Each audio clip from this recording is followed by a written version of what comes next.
शुभागमन हुआ गुरु का शुभागमन। सुस्वागतम सुस्वागतम भक्त कहे गुरु सुस्वागतम।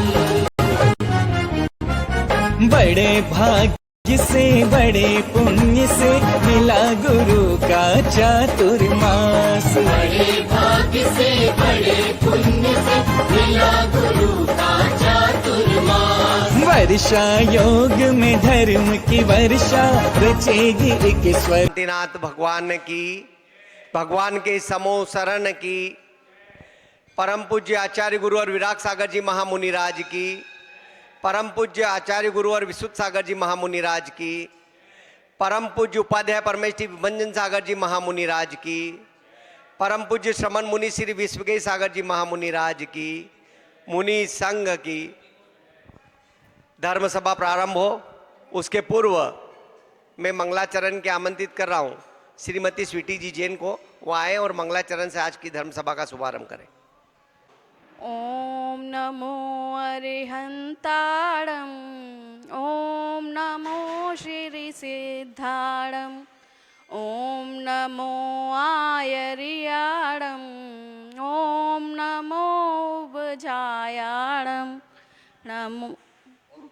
नमो लोए सब साहुणं, ऐसो पंच नमो यारो सवै पावं परासड़ो मंगलाणं च सव्वेसि परमं हवै मंगलं, परमं हवै मंगलम्।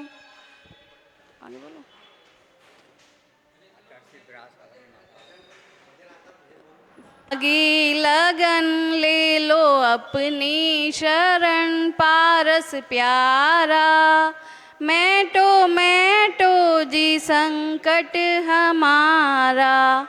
निश दिन तुमको जपूं पर से नेहात जूं जीवन सारा, तेरे चरणों में बीते हमारा। अश्वसेन के राज दुलारे, वामा देवी के सुत प्राण प्यारे। सबसे नेहा तजा जग से मुँह को मोड़ा संयम धारा। मैटो जी संकट हमारा। इंद्र और धर्मेंद्र भी आए, देवी पद्मावती मंगल गाए। आशा पूजो सदा दुख नहीं पावे कदा, सेवक थारा। मैटो जी संकट हमारा।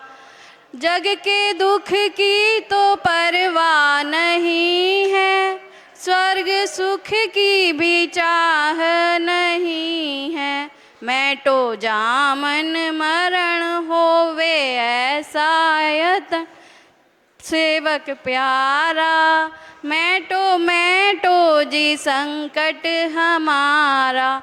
लाखों बार तुम्हें शीश नवाऊं, बारंबार तुम्हें शीश नवाऊं। जग के नाथ तुम्हें कैसे पाऊं, सेवक व्याकुल हुआ दर्शन बिन ये जिया लागे खारा। मैटो जी संकट हमारा। तुमसे लागी लगन ले लो अपनी शरण पारस प्यारा। मैटो जी संकट हमारा। बोल पाशनाथ भगवान की जय, शांतिनाथ भगवान की जय, मुनिश्री सागर जी महाराज की जय। गृहस्थ आश्रम के परिवारजन यहाँ पर हमारे बीच में उपस्थित है। मैं दीप प्रज्वलन और पाद प्रक्षालन के लिए आमंत्रित कर रहा हूँ श्री सुभाष जी जैन को, श्री विमल जी जैन को, श्रीमती सोमलाबाई जैन को, श्रीमती इंदिरा जी जैन, श्रीमती ममता जी जैन और श्रीमती स्वीटी जी जैन। वो आए और दीप प्रज्वलन और गुरुदेव के पाद प्रक्षालन कर आज के कार्यक्रम का शुभारंभ करें।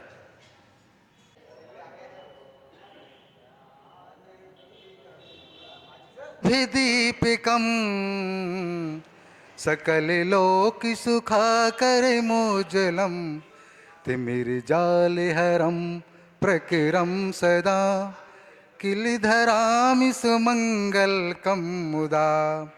ओम राम ह्रीं ह्रीं रौरास्यौषाय नमः अज्ञानतिमिराभरणे इति मंगलदीपकम स्थापयामि ह्रीं नमः। जय हो।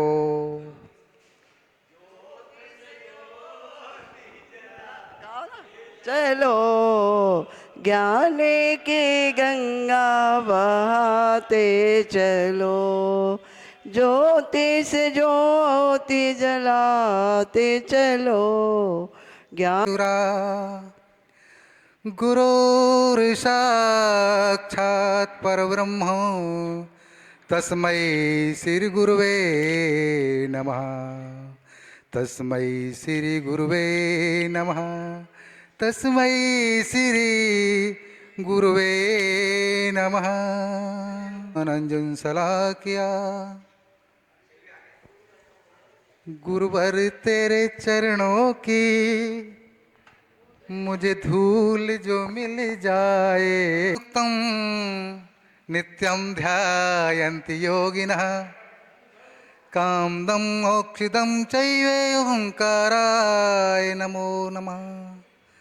अविरल शब्द गनौग प्रक्षाल सकल भूतल मल कलंक मुनि भिरुपार्श तीर्था सरस्वती हरतो नोदितान अज्ञान तिमिरान्नानां ज्ञान।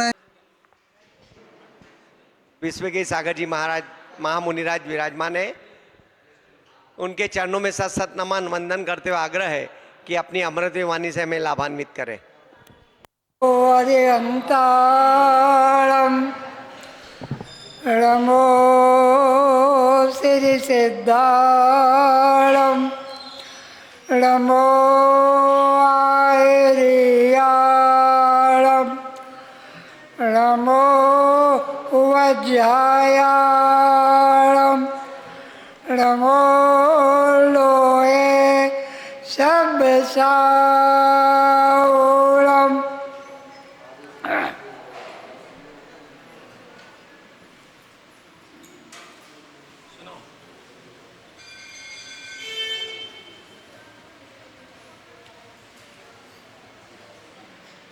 संसार के अंदर किसी को एक रंच मात्र भी सुख नहीं है। ये संसार असार है, इसमें कोई भी सार नहीं है। जो संसार वे कैसो कहो तो तीर्थंकर क्यों त्याग काहे को सेव साधन करत संयम सो अनुराग। इस संसार के विषय एक रंच मात्र भी किसी को सुख नहीं है। सुख है कहीं तो है कहीं एक परोपकार में है, और संसार में सुख कहीं भी नहीं है। सुख की वांछा करने के लिए आदमी 20 उपाय करता है, लेकिन सुख कहीं भी नहीं मिलेगा। सुख मिलेगा केवल अपनी आत्मा के अंदर मिलेगा, और कहीं भी सुख नहीं मिलेगा।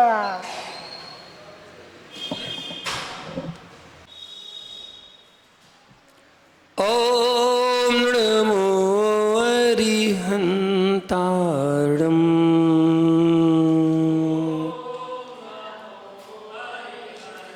ओम नमो श्री सिद्धाणं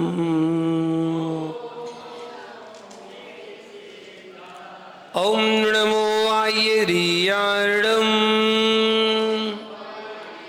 ओम नमो वज्रायाणं ओम नमो लोये सौसाहुणम्।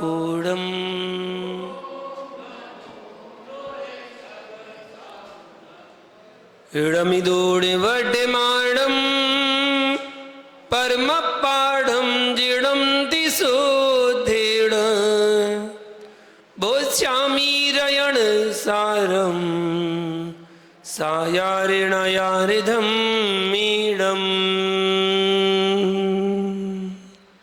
जय बोले वृंदावन सिद्ध परमेष्ठी भगवान की, मूल नायक श्री शांतिनाथ भगवान की, आचार्य भगवान कुंद कुंद स्वामी की, आचार्य गुरु विराग सागर जी महामुनिराज की, चर्या शिरोमणि आचार्य श्री विशुद्ध सागर जी महामुनिराज की, अहिंसामय विश्व धर्म की।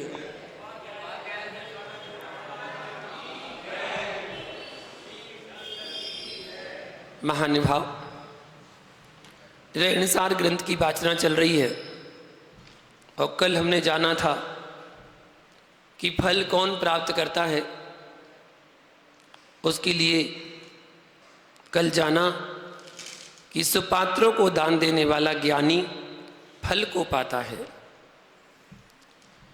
आज पुनः एक गाथा के साथ आचार्य भगवान बताते हैं सम्यक ज्ञान और वैराग रूपी मंत्र की महिमा क्या है, उसको बताते हुए 76वीं नंबर गाथा प्रारंभ करते हैं। भूमहिला कणयाई लोहाई विसरो कहम पिहवे सम्मतराण वैरगो सयमंतीर्ण सजनोदिठम। आचार्य भगवान कुंद कुंद स्वामी यहाँ बता रहे हैं भू मतलब पृथ्वी, महिला मतलब स्त्री नारी, कणकादि, कणकादि मतलब सोना चांदी हीरा मोती आदि, लोहा ही विषहरम अर्थात लोभ रूपी सर्प के विष, कहम पिहवे कैसा भी क्यों ना हो, सम्मत राण वैराग्यो सहमंतीर्ण परंतु सम्यक ज्ञान और वैराग रूपी मंत्र के द्वारा नष्ट कर दिया जाता है। ऐसा जिणोदिठम जिनेन्द्र भगवान ने ऐसा कहा है। यहां बताया गया कि पृथ्वी, महिला और स्वर्ण आदि लोभ रूपी सर्प कितने भी विकराल क्यों ना हो, उन सर्प को ज्ञान वैराग और सम्यक रूपी मंत्रों के द्वारा बस में किया जा सकता है, ऐसा जिनेन्द्र भगवान ने कहा है।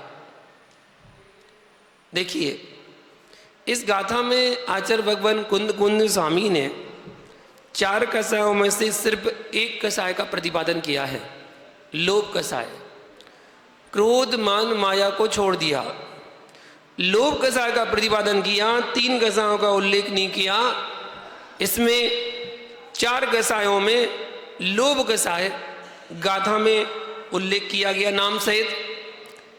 और यहाँ बताया कि लोभ कसाय जो है ये महाजहर उगलने वाली है, जहर उगलने वाली। यह लोभ रूपी सर्प किसी को नहीं छोड़ता, हर किसी को फुंकार मारता है और हर किसी को डसने के लिए दौड़ता है। लोभ रूपी सर्प ने हर एक घर में आतंक मचा के रखा हुआ है।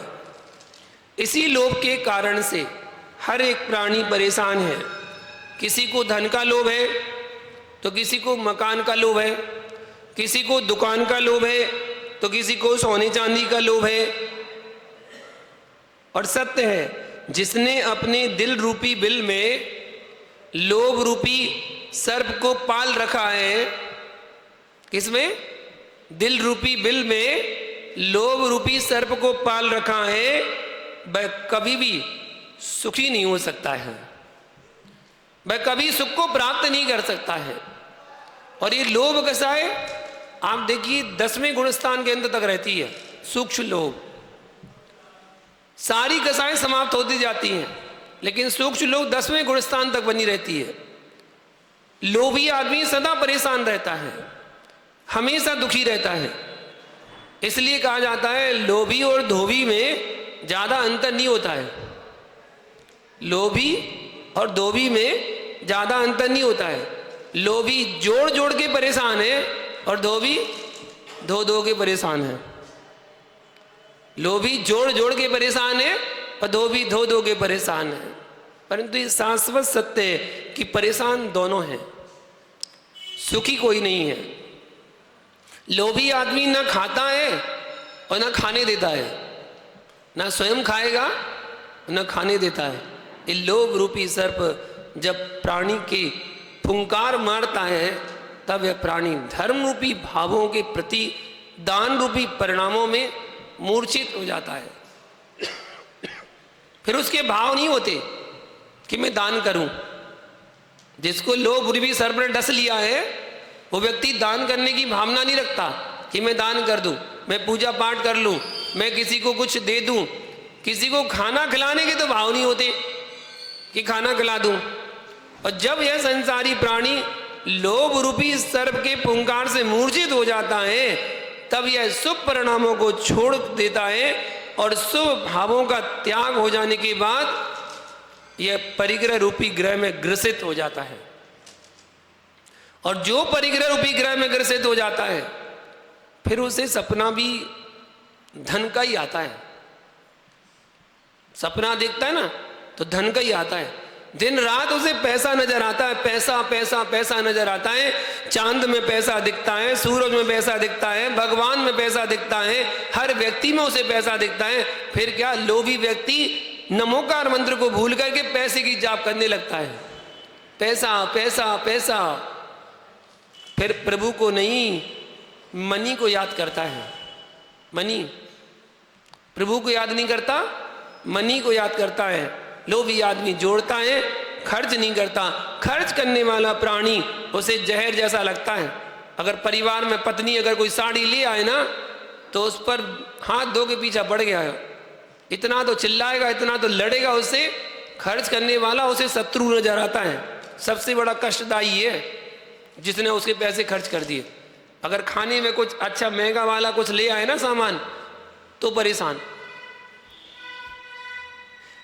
खाने में अगर अच्छी चीज महंगी वाली आ गई तो दुखी हो जाएगा। और अगर सस्ती वाली बची खुची वाली ले आए ना ठेले में, जो बची रहती है, जो छांट छांट के बची रहती है, वो वाली ले आए तो बोले ये बढ़िया करे तुमने, 40 रुपए किलो आम मिल रहे हैं, तुम तो 10 रुपए किलो ले आए, बहुत बढ़िया किया तुमने, बहुत अच्छा काम किया। अब वो 10 रुपए किलो आम लाया तो था, उसमें से केवल 250 ग्राम आम खाने को मिले, 750 ग्राम तो आम खराब हो गए, फिक गए, क्योंकि वो सड़े थे। तो उतना छांट छांट के अलग किए तो उसमें 750 ग्राम तो फिक गए, केवल 250 ग्राम आम उसको खाने को मिले। अब बताओ 40 रुपए किलो वाला आम अच्छा था कि 10 रुपए किलो वाला आम अच्छा था? पड़ तो वही गया। अब 10 रुपए का तुम 1 किलो ले आए, उसमें 250 ग्राम खाने को मिला, तो वो तो पड़ गया, तो 40 रुपए किलो पड़ गया। इससे अच्छे 40 रुपए किलो वाला 250 ग्राम आम लाते और अच्छे से खाते, बढ़िया, कोई परेशानी थोड़ी थी। लेकिन लोभी व्यक्ति ज्यादा देखता है, ज्यादा कैसे मिले, बस वही उसका लोभ है।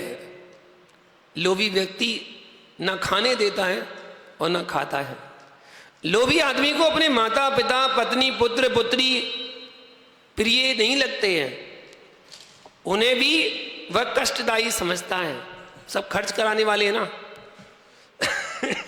सब खर्च कराने वाले हैं, इसलिए सभी उसको कष्टदायी ही नजर आते हैं। जैसे ज्ञानी प्राणी को धन का संग्रह करना पाप के समान लगता है, उसी प्रकार अज्ञानी प्राणी को धन जोड़ना, धन छोड़ना पाप के समान नजर आता है।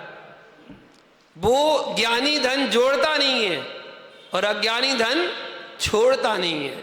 उसे धन जोड़ना पाप लगता है, इसे धन छोड़ना पाप लगता है। एक ज्ञानी और एक अज्ञानी। अज्ञानी पापी मोही धन प्राप्त करने के लिए अपने जीवन के अमूल्य समय को नष्ट कर देता है और तरह तरह के कष्ट को सहन करता है, पीड़ा का जहर पीता है, दुखों को झेलता है। लोभी प्राणी भोग भी नहीं करता, पहला दान नहीं करता, दूसरा भोग भी नहीं करता और ना किसी को करने देता है, ना किसी को करने देता है, ना करता है और ना करने देता है। लोभ के कारण से श्रेष्ठ वस्त्र आभूषण का प्रयोग भी नहीं करता, अच्छे कपड़े भी नहीं पहनता, एक एक साल 2-2 साल पुराने कपड़े पहनता रहेगा, उसी को चलाता रहेगा धो धो कर, उसी में काम चलाता रहेगा, बोले इसी से काम चलाओ। और लोभ शब्द का अगर विस्तार देखे तो लो प्लस भा, लो मतलब लोक और भा मतलब होता है भटकने वाला। लोभ कसाय का अर्थ क्या हो गया? सीधा सा अर्थ है इस संसारी प्राणी को लोक अर्थात सारे संसार में जो भटकाता है उसका नाम लोभ है। इतनी खतरनाक है लोभ कसाय। यह लोभी प्राणी सभी प्रकार के छल विद्याओं में पारंगत होता है, पाप करने में कुशल होता है, दूसरों को ठगने में माहिर होता है। इसी लोभ के चक्कर में हर प्रकार के कष्टों को सहन करता है, धन संग्रह के लिए हिंसा करता है, मिथ्या भाषण करता है, झूठ बोलता है, चोरी करता है, संसार के समस्त पापों का खजांची होता है। लोभी प्राणी पाप की गोदाम है, निरंतर पाप करता रहता है। लोभी प्राणी पाप का भंडार है, उसके पास कोई कमी नहीं है पाप की। लोभी आदमी कभी भी संतोष को प्राप्त नहीं होता। देखो लोभ के कारण से लुब्धत्त सेठ क्या किया था उसने। लुब्धत्त सेठ था, एक बहुत बड़ा सेठ था, पैसे वाला था, संपन्न व्यक्ति था, नरक गति का पात्र बना। सब कुछ था, धन दौलत रुपया पैसा ऐश्वर्य सब कुछ था, सोना चांदी तो भरा पड़ा था, सब कुछ था, फिर भी नरक गति हो गया। जो लोभ रूपी कसाय से परेशान है वह कभी सुखी नहीं हो सकता है, क्योंकि लोभ के कारण वह प्राणी अपने दोनों भवों को नष्ट करता है, एक वर्तमान का और एक भविष्य का। दोनों भवों को नष्ट करता है। धन संग्रह के लिए इस लोक में सदैव कष्ट उठाता है, दुखों को सहन करता है, खूब मेहनत करता है। लोभी व्यक्ति जैसी मेहनत कोई नहीं कर सकता। बहुत मेहनत करता है, काम करता है, दूसरों को लूटने के उपाय सोचता रहता है। एन कैन प्रकारन कैसे भी हो, हम इसके धन को कैसे लूट सकते हैं, कैसे इसके धन को हरण कर सकते हैं, वो निरंतर उसके बारे में चिंतन और विचार करता रहता है, जिसके कारण से ना सुख से खा पाता है, ना सुख से पी पाता है, ना सो पाता है। निरंतर धन सुरक्षा का संग्रह, धन संग्रह की सुरक्षा में लगा रहता है कि हम तो धन को कैसे जोड़ सकें। न खाता और न खाने देता, और संकलेश रूप परिणाम करता है, और संकलेश रूप परिणाम जीवन भर करता है, और अंत में मरण को भी प्राप्त होता है। संकलेश परिणामों से मरता है, जिसके कारण से वो मरण करके अपनी ही भंडार गृह में, जहां उसने धन जोड़ जोड़ के रखा है, उसी भंडार गृह में सर्प बनकर जन्म लेता है। उस संपदा के पास में बैठता है, जीते जी धन का उपयोग ना खुद ने किया ना करने दिया, और मरने के बाद भी किसी को उसका उपयोग नहीं करने देता है। जो भी उसको लेने आता है फुंकार मारता है, नहीं किसी को नहीं छूने देगा, किसी को उठाने नहीं देगा। इस प्रकार से वह अपने दोनों भवों को नष्ट कर देता है। किसी को पृथ्वी का लोभ, पृथ्वी मतलब जमीन, संसारी प्राणी जमीन के लिए झगड़ा करते हैं, जमीन के लिए लड़ते हैं, भी मर करके सोचो कहां खोटी गतियों में जन्म लेते हैं। दो भाइयों को देखा हमने लड़ते हुए, दो भाई सगे भाई, और 2 गज जमीन के पीछे लड़े। मिलनी केवल 2 गज जमीन है, मरने के बाद 2 गज जमीन के पीछे लड़ाई हो गई। 200 गज का प्लॉट था, पिताजी ने दोनों भाइयों को दे दिया कि दोनों भाई ले लेना। अब मिलना कितना था? 100 गज का। तो बीच में 2 गज की दीवार खड़ी हुई थी। तो जो दीवार खड़ी हुई थी वो दीवार के इस तरफ का 102 गज पड़ रहा था, और इस तरफ 98 पड़ रहा था, 98 गज। वो 2 गज अगर उसकी मिल जाती तो बराबर बराबर हो जाता। उसके लिए बोला वो दीवार तो गिरने नहीं देगा, दीवार नहीं गिरने देगा। बोले ये तुम्हारा है ये हमारा है, तुम छोटे हो तुम ये वाला लो, बड़ा है हम ये वाला लेंगे। वो 2 गज के बीच जमीन के पीछे दोनों ने कोर्ट केस डाला, केस में लड़ाई हुई आपस में, कई सालों तक वो केस चलता रहा, कई सालों तक केस चलता रहा। वो 2 गज के जो पैसे थे उससे कई गुने पैसे वो कहाँ दे आए, जज के पास दे आए। अदालत में आने जाने, कन्वेंस में, जज की फीस में, वकील की फीस में, सब में वहां खर्च कर लिए। लेकिन उस नाक की खातिर कि मैं कैसे झुकूं, मैं कैसे दूं, इतना लोभ था कि 2 गज जमीन ज्यादा मिल रही है, उसके चक्कर में इतना पैसा व्यक्ति वैसे ही खर्च कर देता है। लेकिन करना पड़ता है, करता नहीं है, करना पड़ता है। अगर एक जने झुक जाए तो किसी को कोई परेशानी थोड़ी है। केवल 2 गज जमीन का तो चक्कर था, और ये नहीं सोचता है कि मरने के बाद 2 गज जमीन ही मिलनी है, बस 98 गज तो मिलनी नहीं है, 2 गज जमीन ही मिलनी है और मरकर उसी में मिल जाना है। भैया जो व्यक्ति लोभी होता है, ऐसे व्यक्ति मरकर पानी में जल में मछली बनकर जन्म लेते हैं। विचार करना, वहीं उसी में पानी में जन्म लेते हैं और पानी में मर जाते हैं। जो धन को पैसे जोड़ने में मेहनत करते हैं उसी में जोड़ जोड़ के मर जाते हैं, ना उपयोग करते हैं ना करने देते हैं, ना खाते हैं ना खिलाते हैं, ना पहनते हैं ना पहनाते हैं, फटे पुराने कपड़े पहने रहेंगे। वो कहते ना यहाँ क्या बोलते, थैगरा, थैगरा, उस तरफ भी थैगरा बोलते हैं। वो थैगरा लगा लेंगे, अगर कोई पैंट फट गया है थैगरा लगा लेंगे, उसमें चिट लगा लेंगे, पट्टी चिपका देंगे। और आजकल तो डिजाइन बन गई है, आजकल तो डिजाइन बन गई, फटे ही पहनते हैं। हाँ, स्टिकर लगाते हैं, वो थैगरा मतलब स्टिकर। अब तो फटे ही पहनते हैं, अगर नहीं फटा हो ना नया पैंट लाएंगे और ब्लेड से फाड़ देंगे, ब्लेड से वो घुटने फाड़ देंगे और नीचे की जो तुरपाई बोलते हैं ना, क्या बोलते हैं, उसको भी निकाल देते हैं। वो छुना छुना ऐसे निकल जाते हैं, ऐसे लगते हैं सबसे गरीब तो यही है बेचारे, सबसे गरीब यही है, इनके पास कुछ है ही नहीं है, फटे पुराने कपड़े पहन के घूम रहे बेचारे। और कहते हैं तो फैशन है आज की फैशन। अरे जो फटे कपड़े पहनते हैं वो दरिद्री होते हैं और आगे चलकर भी दरिद्री बनेंगे। अपनी दरिद्रता को दिखा रहे हैं कि हम फटे पुराने कपड़े पहनते हैं, हम दरिद्री हैं।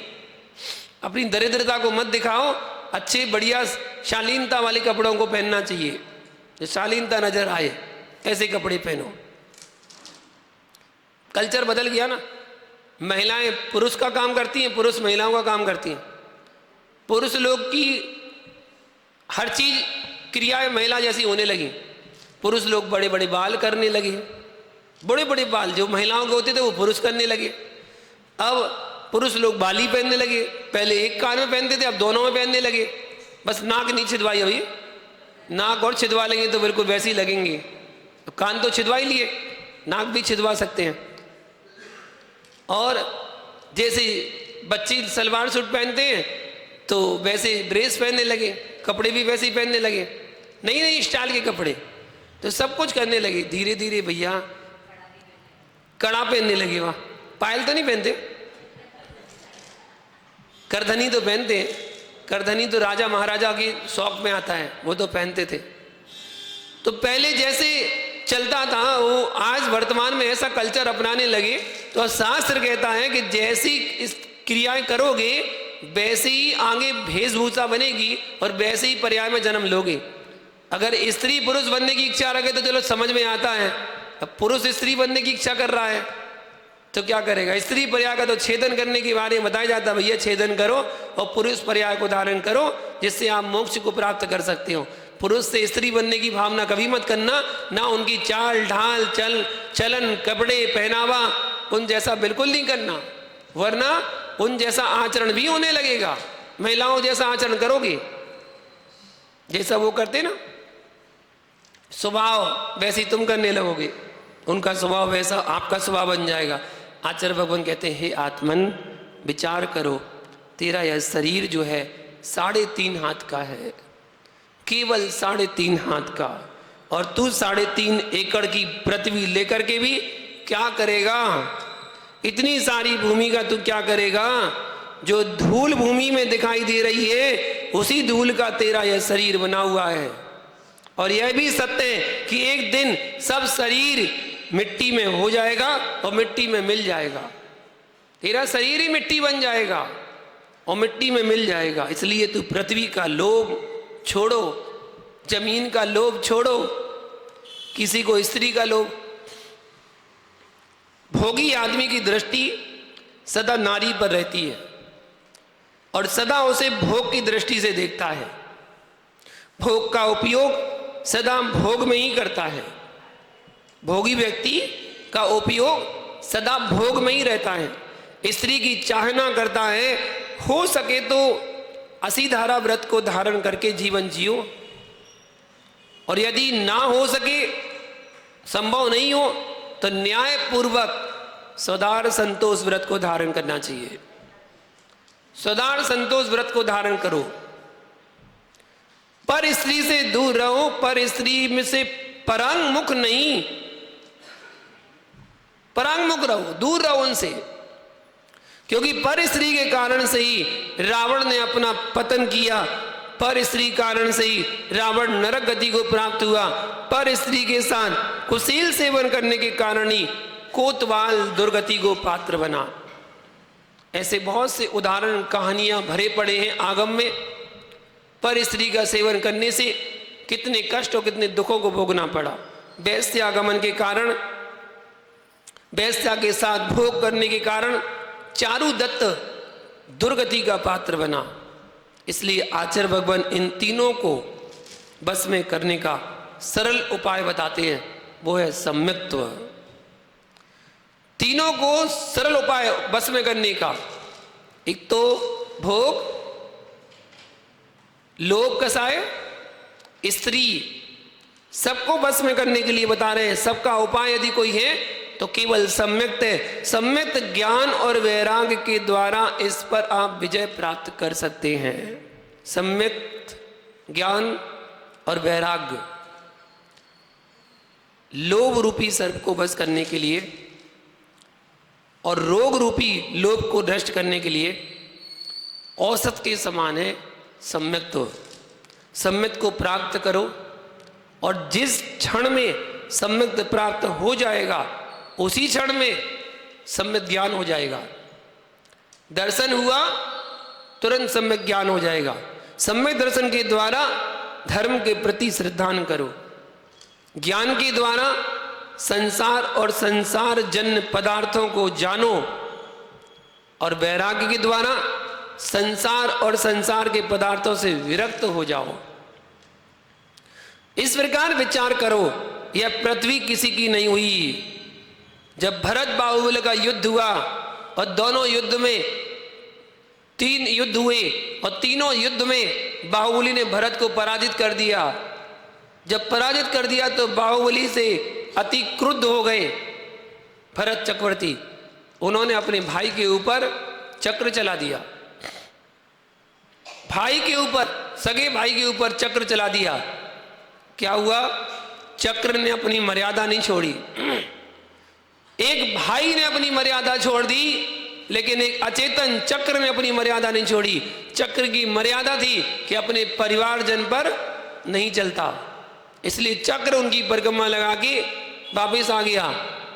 तब बाहुबली को क्रोध आ गया तो बाहुबली ने भरत को ऐसे उठाया, हवा में ऊपर उठा लिया, और इतना क्रोध, इतना गुस्सा थी कि कवि ने लिखा है कि अगर उस गुस्से में भरत चक्रवर्ती को अगर वो नीचे फेंक देता बाहुबली, तो आधा शरीर जमीन के अंदर गड़ जाता। इतना गुस्सा था। लेकिन अंदर ही अंदर चिंतन की धारा में उतर गए। और क्या उतर गए? ऐसे उतरे कि बाहुबली को सीधा जमीन पर रख दिया, पटका नहीं, रख दिया, और तुरंत बैराग के भाव जागृत करके और दीक्षा लेने के लिए चले गए। दीक्षा लेने के लिए चले गए। दीक्षा लेने गए, भरत को अपनी गलती का एहसास हुआ, पश्चाताप हुआ। ओ, मैंने ये क्या कर दिया, अपने ही भाई के ऊपर चक्र चला दिया, ये मैंने क्या किया। उन्होंने तो जाके तुरंत वस्त्रों का त्याग करके दीक्षा को धारण कर लिया। भरत आए, उदास थे, अब क्या, दीक्षा तो हो चुकी है, एक बार दीक्षा हो जाती है उसके बाद क्षत्रिय वही है, उत्कृष्ट वंशज वही है जो उस दीक्षा का अच्छी तरह से पालन करे। दीक्षा को छोड़ने के विचार भी मन में ना आए। दीक्षा ले चुके थे। कुछ दिनों के पश्चात बहुत कठोर तपस्या साधना करने के बाद भी बाहुबली को केवल ज्ञान की प्राप्ति नहीं हो रही थी। बाहुबली के मन में चल रहा था कि मैं भूमि पर खड़ा हूं, मैं भरत की भूमि पर खड़ा हूं। उनको शल्य किसी बात की नहीं थी, बस ये विकल्प था कि हम भरत की भूमि पर खड़े हैं। बार बार रह रहकर वो विकल्प आ जाता था, जिस कारण से उन्हें केवल ज्ञान की प्राप्ति नहीं हो पा रही थी। जो लोग ये कहते हैं कि बाहुबली को शल्य थी, बिल्कुल नहीं थी। वृत्ति जो होता है वो निशल्य होता है। निशल्यो वृत्ति तत्पाद सूत्र का सूत्र है। वृत्ति जो होगा वो निशल्य होगा, शल्य से रहित होगा, उसे कोई शल्य नहीं होती है। वो महावृत्ति थे, उनको शल्य कैसे होगी? उनको केवल विकल्प था। बस भरत चक्रवर्ती उदास थे, पहुंचे। कवि का चित्रण देखिए आप, क्या कवि ने चित्रण किया है उसको देखिए। भरत चक्रवर्ती बाहुबली के पास गए और बाहुबली के चरणों में बैठ गए और चरणों में बैठकर प्रार्थना करते हैं। क्या प्रार्थना करते हैं? भैया चलो वापिस चलो, मुझसे गलती हो गई, मुझे क्षमा करो, मैंने तुम्हारे ऊपर चक्र चलाया, मुझे ऐसा नहीं करना चाहिए था। अपनी गलती के लिए एहसास कर रहे हैं वो, और उनकी आंखों से आंसू बहने लगे। की आंखों से आंसू बह रहे हैं। आज सोचिए, आंसू निकलते जा रहे हैं और वो आंसू बाहुबली के चरणों में गिर रहे हैं। कभी कहता है कि ऐसा लग रहा था कि जैसे भरत चक्रवर्ती बाहुबली मुनिराज के चरणों का पाद प्रक्षालन अपने अश्रुओं से कर रहा है, और जब वो अश्रु बाहुबली के चरणों में गिर रहे थे तो बाहुबली भी पिघल गए और उनकी आंखों से आंसू निकलने लगे। भावुक हो गए और उनकी आंखों से आंसू निकले, और वो आंसू जो निकले वो भरत के सिर पर गिरे। जब भरत के सिर पर गिरे तो मानो ऐसा लग रहा था कि बाहुबली भरत का राज्याभिषेक कर रहे हो कि तुम राजा और मैं मुनि। एक तरफ चरणों का पाद प्रक्षालन हो रहा है और दूसरी तरफ राज्याभिषेक हो रहा है। दोनों भाइयों की आंखों से आंसू निकल गए। बहुत दिनों बाद भी दीक्षा तो हो चुकी, बहुत दिनों बाद भी जब केवल ज्ञान की प्राप्ति नहीं हुई, 1 साल होने को, तब जाके भरत चक्रवर्ती ने आदिनाथ से पूछा कि आखिर ऐसा क्या कारण है? तो बस वाणी में ही खिरा, उनको विकल्प है। भरत चक्रवर्ती ने जाकर इतना निवेदन किया और इतना बोला, भैया ये वसुधा काहू की ना हुई, ये भूमि, ये पृथ्वी किसी की नहीं हुई, ना किसी की हुई, ना थी, ना है, ना किसी की होगी। इस भूमि पर ना जाने कितने लोग आए, राज्य किया और अपना बनाया कि मेरी भूमि, मैं इस देश का राजा हूं। सब इसी मिट्टी में मिल गए, ये भूमि किसी की नहीं हुई। इसको अपना कहने वाले तो बहुत आए, लेकिन इसने किसी को अपना नहीं कहा, इसने किसी को अपना नहीं कहा, और सब मिट्टी में मिल गए। भैया इस पृथ्वी पर जन्मे और इसी पृथ्वी पर मरण को प्राप्त हो जाएंगे। जिस पृथ्वी को हम अपना कहते हैं, उस पृथ्वी को लाखों करोड़ों लोग अपना कह चुके हैं, पर साथ में कुछ नहीं गया। ये तो सोच लो जरा, एक चींटी जो तुम्हारे घर में रहती है, वो उस घर को किसका बोलती है? चींटी आपके घर को किसका घर बोलती है? अपना। मक्खी क्या बोलती है? अपना। मच्छर क्या बोलते हैं? अपना। कॉकरोच क्या बोलते हैं? अपना। चूहा कौन बोलते हैं? अपना। छिपकली क्या कहती है? हमारा घर है, तुम तो बाद में आए, हम तो पहले से रह रहे हैं। हम तो पहले से रह रहे हैं, तुम तो बाद में आए हो। नए घर में चले जाना, देखना उसमें नवीन घर में जब आपका घर का मुहूर्त होता है ना, उसमें देखना कि उस घर में पहले कौन रहता है। मच्छर मक्खी छिपकली पहले मिलेंगे, तुम तो बाद में प्रवेश करोगे, वो पहले कर गए। किसका हुआ घर? किसी का नहीं हुआ। ये वसुधा काहू की ना हुई, ये भूमि किसी की नहीं हुई। सब इस धरा पर, इस धरा पर सब धरा रह जाएगा। इस धरा पर सब धरा रह जाएगा। खाली हाथ आया था और खाली हाथ जाएगा। जन्म लिया था तब भी खाली हाथ थे, और जब मरण को प्राप्त हुआ तब भी खाली हाथ थे। देखो भरत चक्रवर्ती ने 60,000 वर्ष तक दिग्विजय की, 6 खंड पर विजय प्राप्त की, फिर भी विजय अधूरी रही। बाहुबली को बस में नहीं कर पाया। जिसे 6 खंड का भरत चक्रवर्ती स्वामी था, उन्हीं 6 खंडों का स्वामी सगर चक्रवर्ती भी बना। सभी चक्रवर्ती 6 खंड के स्वामी बनते हैं, परंतु साथ में कुछ भी नहीं लेके जाते हैं।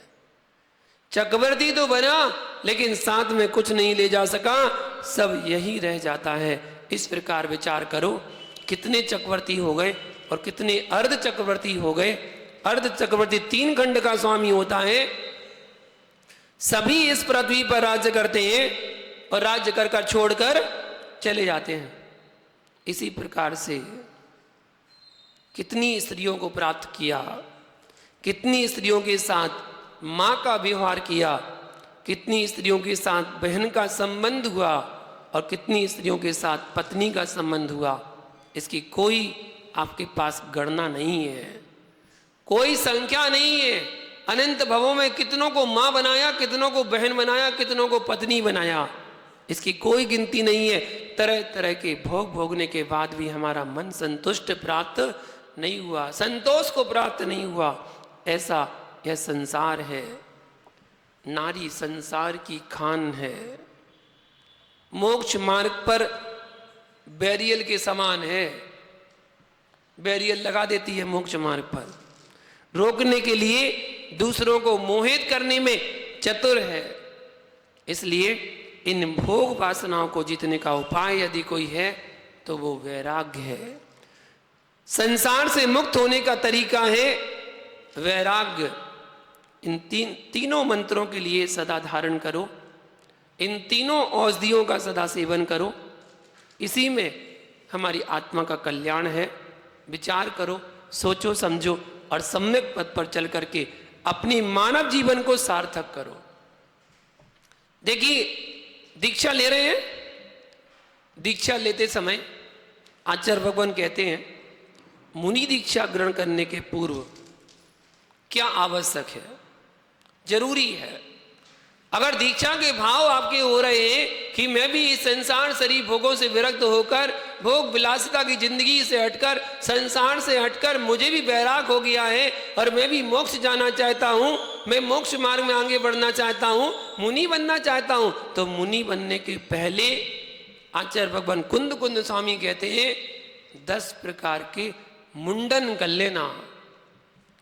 केवल बालों का मुंडन नहीं करना है, 10 प्रकार के मुंडन पहले करना, बाद में सर का मुंडन करना। पहले 10 प्रकार के मुंडन होना चाहिए। कौन से 10 प्रकार के मुंडन? गाथा कहते हैं, पुब्बम जो पंच इंद्रिये तनुमणु बची हत पाए मुंडाऊ, पच्छा सिर मुंडाऊ, शिव गई पाहणाय गो होई।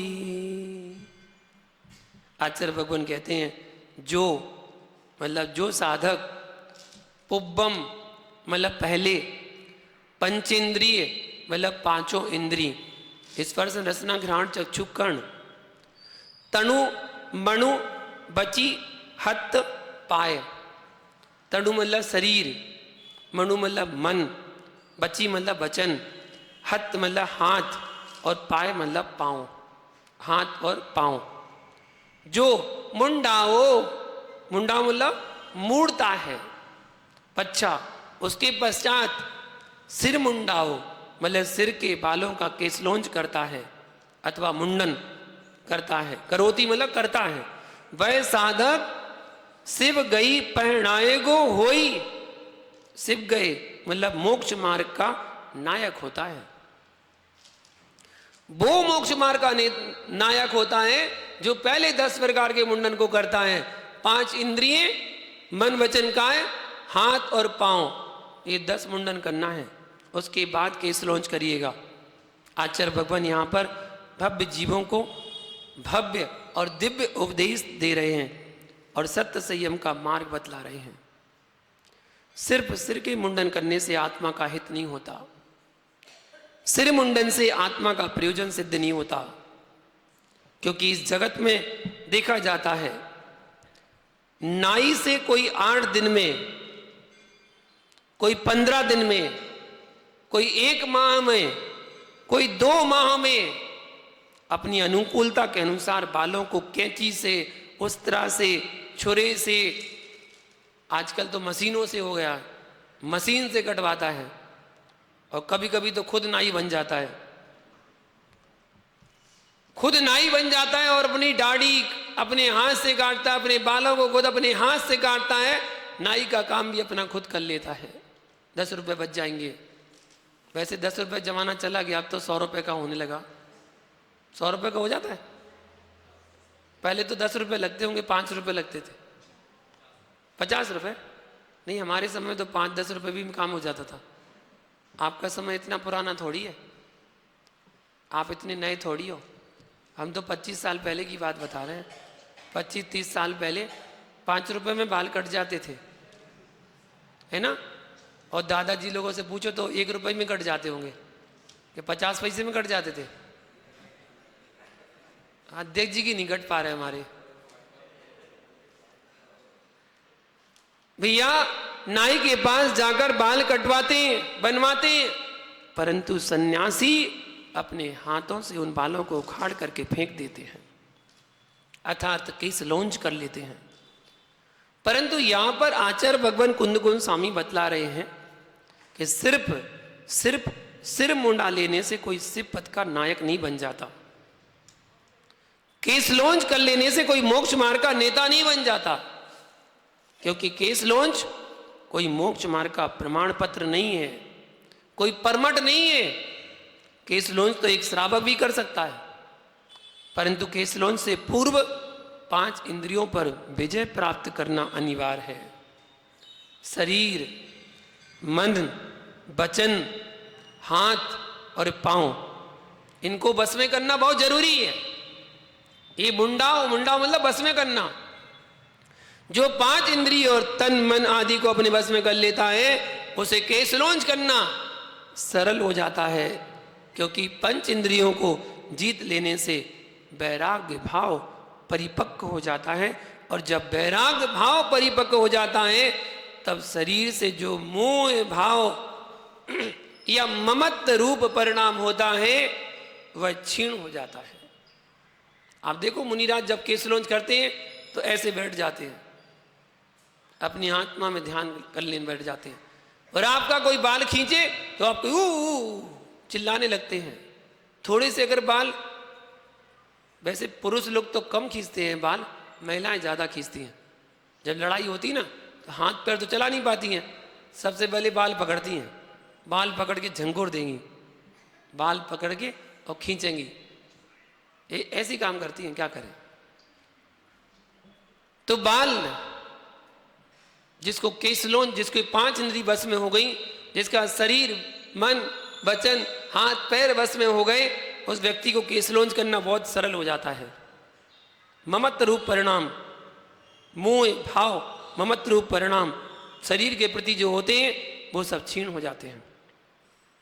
और जब ममत्व भाव क्षीण हो जाता है, तब देह और आत्मा अलग अलग है, ऐसा चिंतन शुरू हो जाता है। जब भेद विज्ञान प्रकट हो जाता है, तब केसलोंज करना बिल्कुल सरल हो जाता है। इसी कारण से आचार्य भगवान मुनि दीक्षा के पूर्वक पहले 10 प्रकार के मुंडन का प्रतिपादन कर रहे हैं।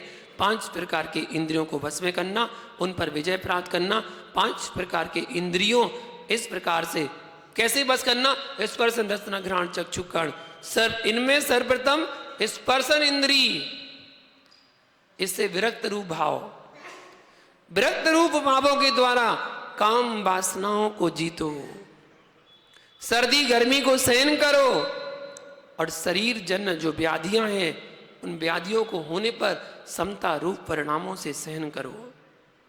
कोई व्याधि आई है उसको समता से सहन करो, आई है तो जरूर जाएगी, निश्चित जाएगी।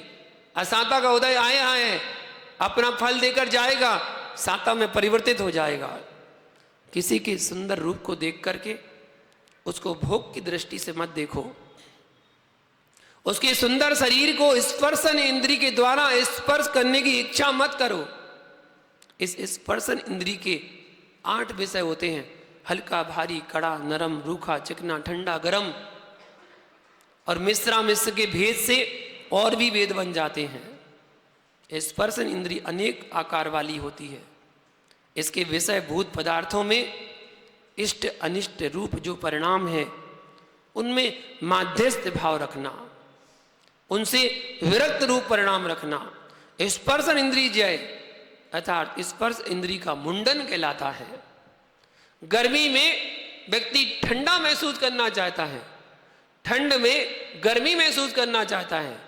जब बहुत तीव्र गर्मी होती है तो तुरंत एसी चला के बैठ जाता है, और जब बहुत सर्दी लगती है तो हीटर चला के बैठ जाता है, अपने हाथों को तापने लगता है, अपने हाथों में गर्मी पैदा करने लगता है, हाथों को रगड़ने लगता है कि गर्मी आ जाएगी।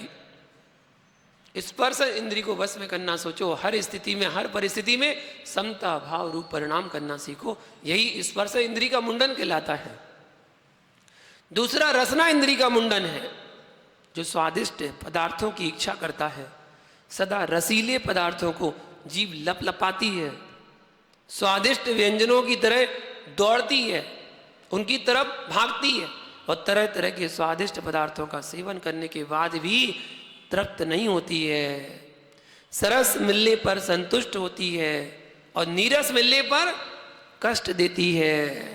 इसलिए हे साधक, साधकों से कहा जा रहा है, हे साधक रसना इंद्री पर विजय प्राप्त करो, जैसा भोजन मिले उसमें संतुष्ट रहो, राग द्वेष रूप परिणाम मत करो।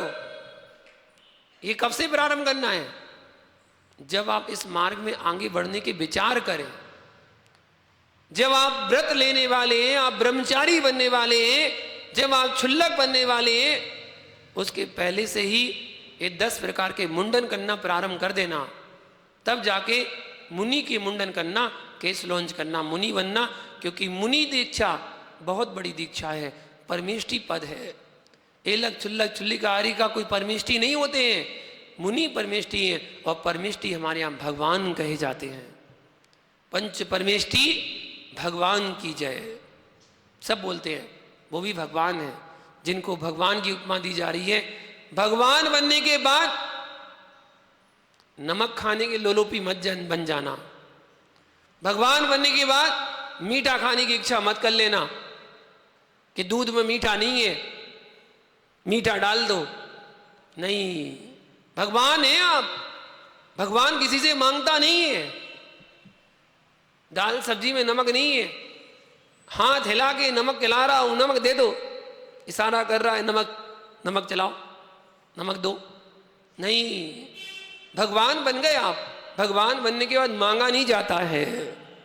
राग देश रूप परिणाम मत करो।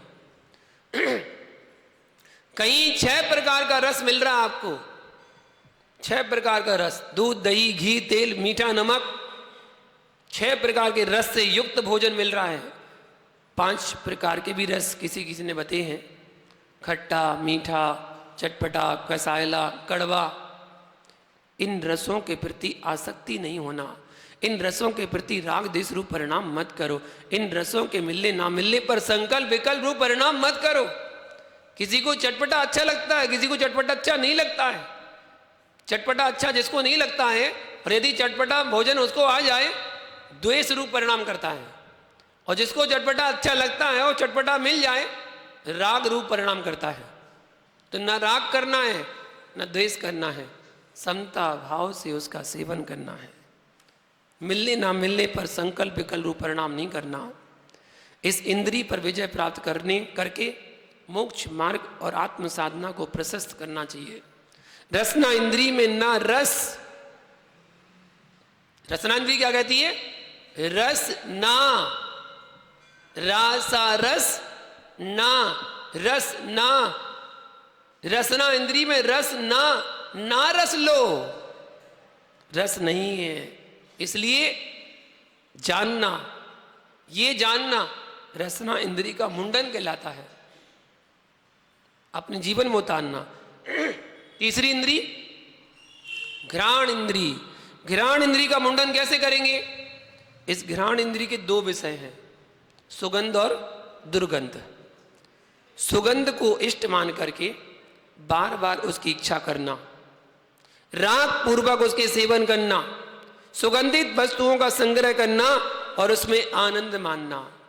दुर्गंध आने पर घबरा जाना, दूर भागना, अप्रीति का होना, द्वेष का परिणाम होना, परंतु इन दोनों के विषयों से विरक्त रहना, इनमें आसक्ति नहीं करना। ना तो सुगंध में राग करना है, ना दुर्गंध में द्वेष करना है। दोनों में समभाव धारण करना, विषम भाव को उत्पन्न ना होने देना। सुगंध और दुर्गंध के प्रति जो आत्मा का माध्यस्थ भाव का होना है, समता रूप परिणाम होना है, घ्राण इंद्रिय जय कहलाता है, घ्राण इंद्रिय का मुंडन कहलाता है। और चौथा चक्षु इंद्रिय का मुंडन। 5 विषय हैं, लाल, नीला, पीला, काला, सफेद। इनमें किसी प्रकार को इष्ट मानना, किसी को अनिष्ट मानना। पूछे आपका फेवरेट कलर कौन सा है? कोई कहता पीला है, कोई कहता सफेद है, कोई कहता नीला है, कोई कहता काला है, कोई कहता हरा है। सबके अपने अपने फेवरेट है। फेवरेट रंग होते हैं ना, फेवरेट कलर है। कोई काला ही काला पहनता है। डाकुओं का फेवरेट कलर कौन सा है? डाकुओं का काला है ना। हाँ, ईसाइयों का कौन सा है? सफेद है। अच्छा, मुस्लिम का हरा है, फेवरेट है। अच्छा, हिंदुओं का वाह पीला है। हम सबके अपने अपने फेवरेट रंग हैं और वो उसको अच्छा मानता है। एक को अच्छा मान रहा है, दूसरे को खराब मान रहा है। जो फेवरेट होता है, अच्छा होता है, उसको राग करता है और बाकी पर द्वेष करता है। बोले क्या काले काले कपड़े पहन के आ जाते हैं, ऐसे शब्द बना के द्वेष कर रहे हैं आप उससे? नहीं, मैं तो कहता हूं मंदिर में लोग विरोध करते हैं, मैं नहीं करता विरोध। लोग कहते हैं मंदिर में काले कपड़े पहन के मत आओ। बिल्कुल काले कपड़े पहन के नहीं आना चाहिए। बिल्कुल डार्क काले पहन के आओगे तो जरूर डाकू जैसे लगोगे। डार्क काले कपड़े पहन के मत आओ। अब काली चुन्नट मुन्नट है तो कोई बात नहीं, चलेगा। बोले काले कपड़े पहन के मत आओ। एक ने मुझसे कहा कि काला कपड़ा, मैंने कि काला रंग क्या अशुद्ध होता है?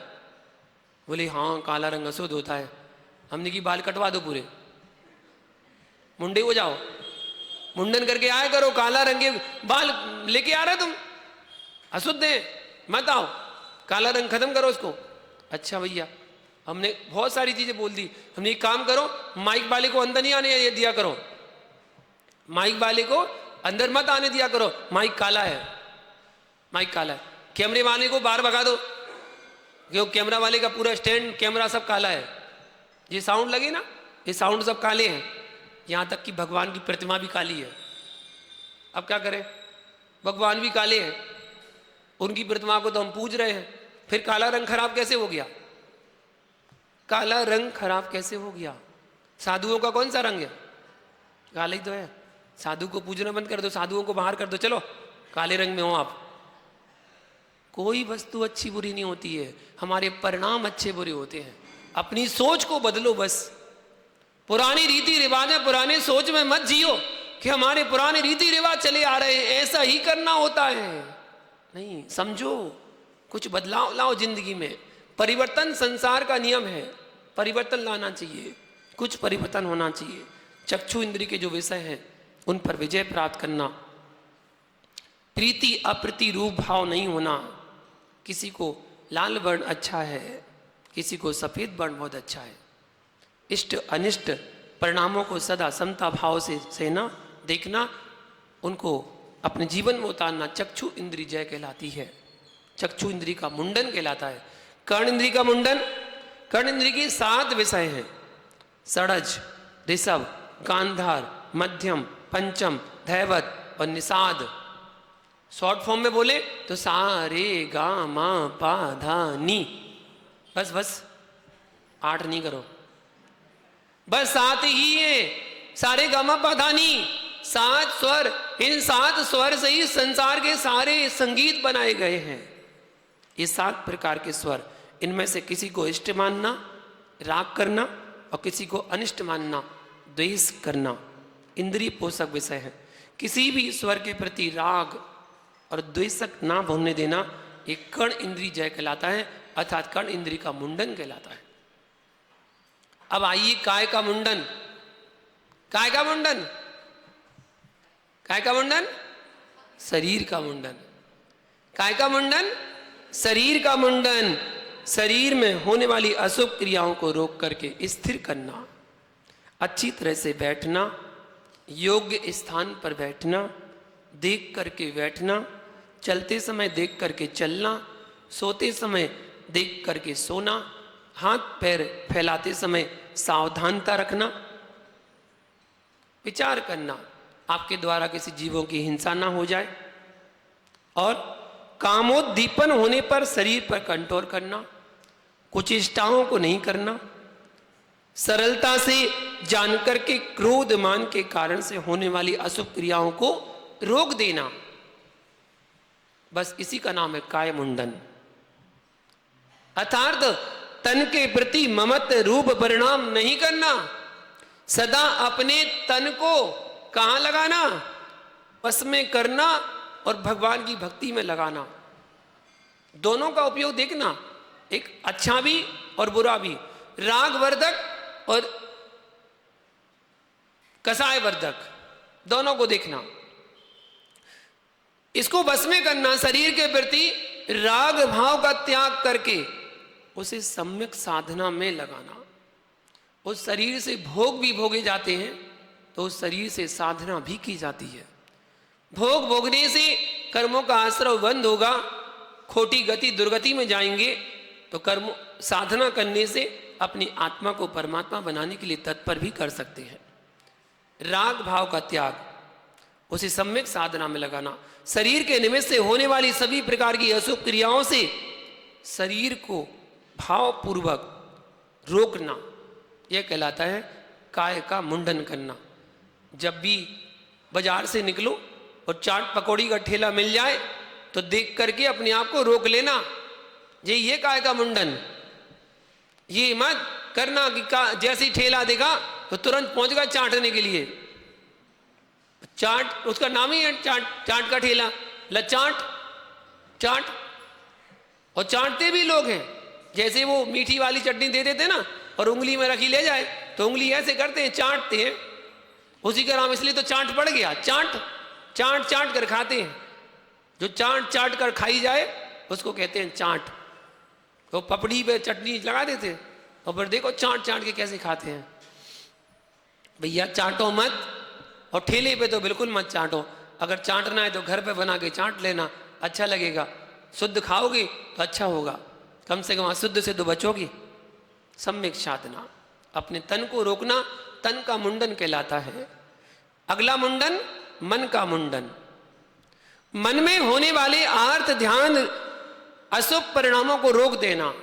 क्रोध मान माया लोभ रूपी कसायों के बाह्य कारण के मिलने पर भी अंतरंग में उत्पन्न नहीं होने देना, ये मन का मुंडन है। ये मन जो है बंदर के समान चंचल है। बंदर को देखा, कभी इस डाल पर, कभी उस डाल पर, कभी इस पेड़ पर, कभी उस पेड़ पर भटकता रहता, चंचल, पापों की ओर भागता है। धर्म के कार्य में स्थिर नहीं होने देना, माला नहीं पहनने देता है, इधर उधर भागता है, विषय भोगों की चाहना करता है, तरह तरह के माल मसाले खाने की इच्छा करता है। यह मन बहुत ही चंचल है। अभी भी कितने लोगों की मन चंचल हो रहे होंगे, सोच रहे होंगे कब प्रवचन खत्म हो। विचार कर रहे होंगे, कोई सोच रहे होंगे कि क्या बात है, कुछ अच्छा सा सब्जेक्ट सुनने मिल रहा है, कोई अच्छा चिंतन सुनने मिल रहा है, कोई अच्छी बात नजर आ रही है, इससे हम अपनी आत्मा का कल्याण कर सकते हैं। कुछ ये भी सोच रहे होंगे और कुछ यही सोच रहे होंगे जल्दी छोड़ दो मुनिराज, खाना बनाना है। इस मन की चंचलता को रोकना और धर्म ध्यान में स्थिर करना, शुभ उपयोग व शुद्ध उपयोग में लगाना, 12 प्रकार की भावना भाना, 16 कारण भावना भाना, चिंतन में लगाना, सत्य मार्ग पर लगाना, 63 सलाका पुरुषों की कथा का चिंतन करना, ये सब मन का मुंडन है, अपने मन का मुंडन करना। और साथ ही अगला मुंडन वचन का मुंडन करना। जिन वचनों से स्त्री कथा, राज कथा, चोर कथा, भोजन कथा, ये 4 प्रकार की कथा हैं। इन 4 में एक कथा तो दिन भर चलती है। कौन सी? हाँ, करते हैं ना, इसलिए पता है। भोजन कथा,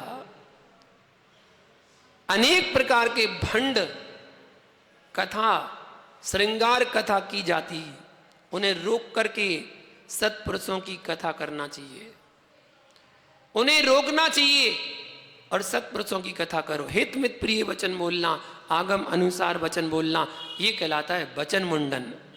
जिन वचनों के सुनने मात्र से परस्पर में कलह होती है, विवाद होता है, विसंवाद होता है या किसी के प्राण नष्ट हो, ऐसे वचन प्रवृत्ति को रोकना, असत्य वचन बोलने का त्याग करना। क्योंकि असंयम जन वचन, मालूम कैसा करते हैं? महाभारत मचा देते हैं। अगर असंयम रूप वचन बोल दिए तो महाभारत हो जाती है। अंधों के अंधे होते हैं, बस ऐसा बोला महाभारत हो गई। देखो सिर्फ द्रौपदी ने इतना ही तो वचन बोला था, अंधे के अंधे होते हैं। इन्हीं शब्दों का परिणाम था इतना बड़ा महाभारत का युद्ध हो गया, कितनी सेना मारी गई, कितने लोग मारे गए। इसलिए सदा शब्दों को संभाल करके बोलना, कटु और तीखे शब्दों को नहीं बोलना, असभ्य वचन नहीं बोलना, गाली देने का त्याग करना, अशुभ वचनों का त्याग करना, परिहार करना, सो वचन मुंडन कहलाता है। और जिन वचन के बोलने से अपनी या धर्म की निंदा हो, धर्म का अपवाद हो, ऐसे वचनों के बोलने का त्याग करना, सो वचन मुंडन कहलाता है। 8 मुंडन हो गए। हाथ पैर का मुंडन बचा है। हाथ पैर आदि प्रमादवश फैलाना, सही तरीके से ईरिया समिति का पालन नहीं करना। जब आप चले तो 4 हाथ जमीन देखकर चले, ये पैरों का मुंडन है। इधर उधर पैर फटकार के मत चले, हाथ फटकार कर मत चले। वो आपकी भाषा में क्या बोलते हैं, वो टल्ला मार के मत चले। चौकी में टल्ला मार देते हैं। चौकी में कोई कटोरी पकड़े हैं और बगल वाला कटोरी अगर अच्छे से ना पकड़े हो ना, सीधी कटोरी नीचे और मुनिराज के हाथ खुल जाएंगे और हाथ खुल के मुनिराज नीचे बैठ जाएंगे। इसलिए भैया अपने टल्ले को संभाल के रखा करो, अपने हाथ पैरों का मुंडन करो और जितनी व्यवस्था हो उतना संभाल के हाथ पैरों को चलाना चाहिए। ज़्यादा ज़रूरत नहीं है हाथ पैर चलाने। किसी के तो हाथ पैर चलते ही रहते हैं, खाली बैठ ही नहीं सकता। अब कोई डिब्बी पकड़े तो डिब्बी हिलाता रहेगा, है। कोई हाथ में अगर कुछ पकड़ ली ना, मोबाइल पकड़ ली तो मोबाइल ही वो हाथ पे पकड़ता रहे, ऐसे ही करता रहता है। कोई देखो मोबाइल ऐसे करते रहते, कोई वैसे ही हाथ करा तो ऐसे हाथ लेंगे ना, ऐसे और ऐसे करता रहेगा। बस अंगूठा चल रहा है। क्यों? इसलिए क्या होगा इससे? एक ने कह दिया नाखूनों घिसो तो बाल काले हो जाते, तो ऐसे ही करते रहते हैं, बैठे बैठे ऐसे ही करते रहते हैं। कुछ ना कुछ करना है, हाथ पैर चलाना है। कोई अपने कान को खुजावे लगा, कोई अपनी नाक को खुजाने में लगा है, कोई कुछ, मतलब हाथ पैर चलना चाहिए। भैया हाथ पैरों का मुंडन करना सीखो, इनको संभालना सीखो, ईरापत समिति का पालन करो। इधर उधर वस्तुओं को फेंकना, रौंदना, व्यर्थ में हाथ पैर चलाना। वो रास्ते में चलते समय कभी ना वो फ्रूटी का डिब्बा पड़ा रहता है खाली, है ना, कुछ नहीं तो उस पर फोड़ दी, उसको पैर रखते ना, हाँ, मजे के लिए, आवाज आएगी, पट आवाज आएगी। कुछ पन्नी ली और पन्नी में हवा भरी और हाथ से फोड़ दी, याद कर लो, बचपन की बात है। वो जो गिफ्ट आते थे ना, टूटने वाली गिफ्ट, उसमें पन्नी होती थी एक छोटी छोटी, वो चिट चिट चिट चिट वही बजाते रहते। हाथ पैरों का मुंडन कर लो। घास पर बैठे हैं गार्डन में, घास ही उखाड़ने में लगे हैं। भाई घास उखाड़ने का मालिक का है, उसको कर लेने, तुम क्यों कर रहे हो? पत्ती तोड़ रहे हैं, कोई ने गुलाब तोड़ लिया, उसकी एक एक पंखड़ी उड़ा के, तो बस। आजकल तो नई जनरेशन तो पता नहीं क्या क्या करती है, एक पत्ती फेंके, बोली आई हेट यू, दूसरी वाली का तुम बोल दो। ऐसे फेंकते जाएंगे, फिर लास्ट में जो बचेगी, अच्छा बोले ये है। पहले होता था ओ अक्कड़ बक्कड़ 80-90 पूरे 100, अब पत्तियों का सिस्टम चल गया। बिना मतलब में लगे हाथ पैरों का मुंडन करना सीखो। बिना मतलब कोई प्रयोजन, बिना प्रयोजन के कोई काम मत करो भैया। पैर चलाना, इधर उधर चलना, 1-1, 2-2 किलोमीटर चला रहे पैर, काय के लिए? वॉक कर रहे, वॉक कर रहे, स्वस्थ होने के लिए। अरे भैया स्वस्थ होने के लिए घर से मंदिर आओ ना पैदल, घर से मंदिर पैदल आओ, स्कूटी लेकर क्यों आते हो? बताओ, स्कूटी से चलना पड़ रहा है। 200 मीटर आने के लिए स्कूटी चलानी पड़ रही है। 200 मीटर, 2 किलोमीटर वाला कोई आए कॉलोनी वाला तो समझ में आता है, चलो 2 किलोमीटर से आया है, ठीक है, पैदल नहीं आ सकता है। 200-300 मीटर के लिए तुम्हें स्कूटी लेनी पड़ रही है।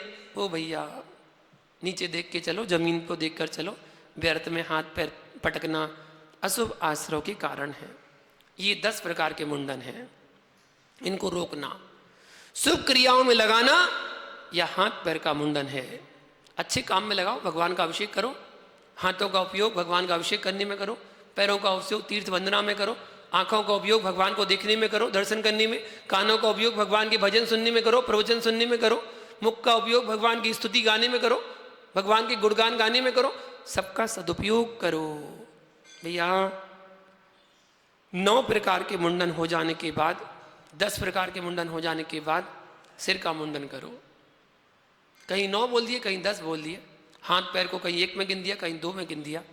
10 प्रकार के मुंडन हैं, उनको करना चाहिए, इनसे विरक्त होना चाहिए।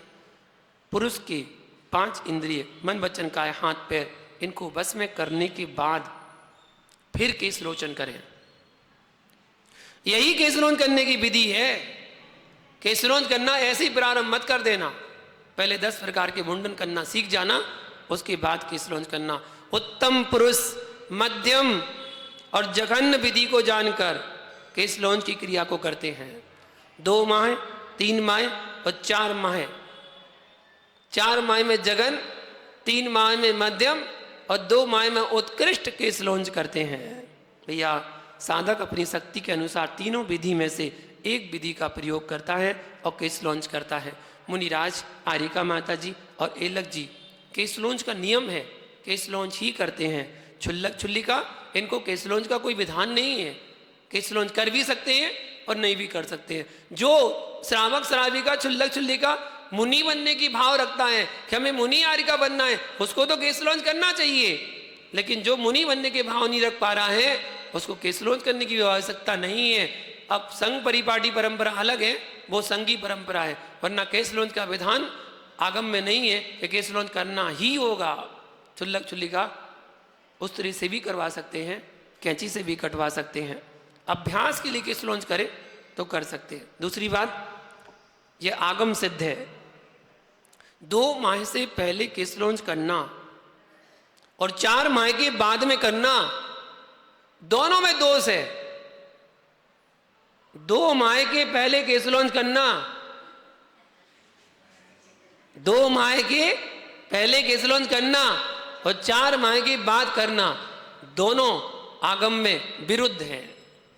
अर्थात 2 माह के पहले केशलोचन नहीं कर सकते आप कि पटाते रहो आराम से, धीरे धीरे छोटे छोटे करके, एक हाथ बड़ो दिख गो तो निकाल दो, लो, नहीं कर सकते। 2 माह के पहले केशलोचन नहीं कर सकते, दोनों में दोष है। 4 माह के बाद नहीं कर सकते। एक दिन भी अगर एक्स्ट्रा हो गया ना, एक उपवास का प्रायश्चित मिलेगा, एक दिन ज्यादा हो गया तो। यदि अज्ञानता बस ऐसा कोई करता है तो वह दोष का भागीदार है, अपराधी है और मूलाचार का अभिनय और आचार की आज्ञा का उल्लंघन किया गया है। ऐसा साधन प्रायश्चित किए बिना शुद्ध नहीं होता। ऐसा आगम का कथन है। जो साधक शेष का मुंडन करके केशलोंज करता है वह साधक सभी साधकों में शिरोमणि साधक कहलाता है। पहले 10 प्रकार के मुंडन करो, फिर केशलोंज। केशलोंज वही साधक कर सकता है जिसने शरीर से ममत्व का त्याग कर दिया है और समता से अपना संबंध जोड़ लिया है। केशलोंज भेद विज्ञान का सबसे बड़ा उदाहरण है। शरीर अलग है, आत्मा अलग है। जो साधक आत्म साधना में लीन रह करके अपने पूर्ण दिवस की क्रियाओं को संपन्न करता है, ऐसा विरक्त साधक मोक्ष मार्ग का नायक कहलाता है, मोक्ष मार्ग का नेता कहलाता है। मोक्ष मार्ग पर चलते चलते अपनी आत्मा में लगे हुए कर्मों को छीण करता है, नष्ट करता है और कर्मों से मुक्त होकर के अविचल मोक्ष को प्राप्त कर लेता है, क्योंकि साधक का अंतिम लक्ष्य होता है मोक्ष की प्राप्ति और वह उसे सिद्ध कर लेता है। यही साधक की साधना का सुफल है, उत्तम फल है, मोक्ष प्राप्ति का उपाय है। इसके आगे भक्ति रहित शिष्य की अवस्था कैसी होती है उसके बारे में आपको कल बताएंगे कि जो भक्ति रहित शिष्य है उसको क्या फल मिलता है, उसके बारे में कल जानेंगे। आज के लिए इतना ही। जय बोलो शांतिनाथ भगवान की।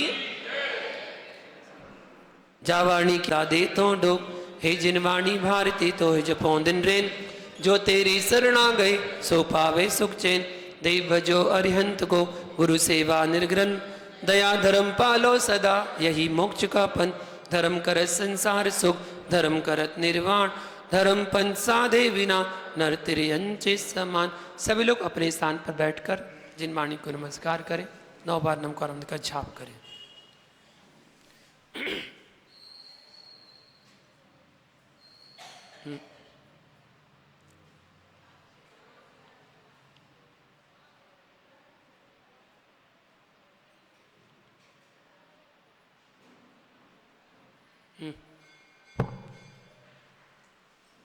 ग्यारह दिवसीय विधान के द्वारा माह अर्चना की जा रही है। उसमें 7 लाभार्थी परिवार के नाम और ग्रुप के नाम आ चुके हैं विधान के लिए। सिर्फ 4 नाम और शेष हैं। जो भी एक दिन का विधान करना चाहे उसकी पूरे संपूर्ण विधान की राशि का शुल्क मात्र 11,000 रुपये रखा गया है। उसमें 2 परिवार भी मिलकर अपना नाम दे सकते हैं, 2 ग्रुप भी मिल हुआ है और हमारा सम्मान ग्रहण करें। उनके सम्मान के लिए मैं आमंत्रित कर रहा हूं। स्वीटी, स्वीटी लेकर आओ। श्रीमती मीना जी यहाँ पर गंगवार सामने आपको देखने को मिल रहे हैं स्वागत के लिए। मम्मी आप आ जाओ ना, श्रीमती मीना जी को। इनका सौभाग्य है, इतनी आयु इन्हें मिली है। आज के समय के हिसाब से तो बहुत आयु है और साधना में तत्पर हैं। बहन के भी भाव है उनके कि उनकी भी दीक्षा हो और भावना भाई है उन्होंने कि दीक्षा उनकी भी होना चाहिए। तो देखिए कब उनके भाव जग जाएं और उनकी भी दीक्षा हो जाए, तो ये संयोग की बात है। और सदस्वी संयम के मार्ग में आगे बढ़ने लगते हैं। तो वैसे ही छोटे मुनिराज विश्व के सागर मुनिराज जी के परिवारजन और भी हैं। हमारे भी सुभाष जी भी आए हुए हैं और वो उनके भतीजे के साले जी है। विश्व के सागर जी की भतीजे के साले साहब हैं जो 2 प्रतिमाधारी हैं। अभी 2 प्रतिमा धारण कर चुके हैं, भैया जी बन चुके हैं। अब उनकी भी दीक्षा के भाव है। अब दीक्षा उनकी कब नियोग संयोग बन जाते हैं और उनकी भी दीक्षा जरूर होगी।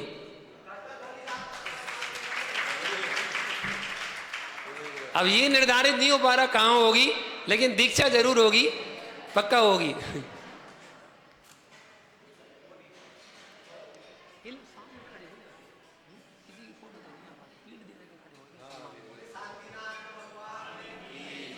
हो गया सबका? ऐसी भावना भाई कि आपके परिवार से भी कोई ना कोई दीक्षा ले, संयम धारण करे, तो आपका भी समाज के द्वारा सम्मान हो परिवार का।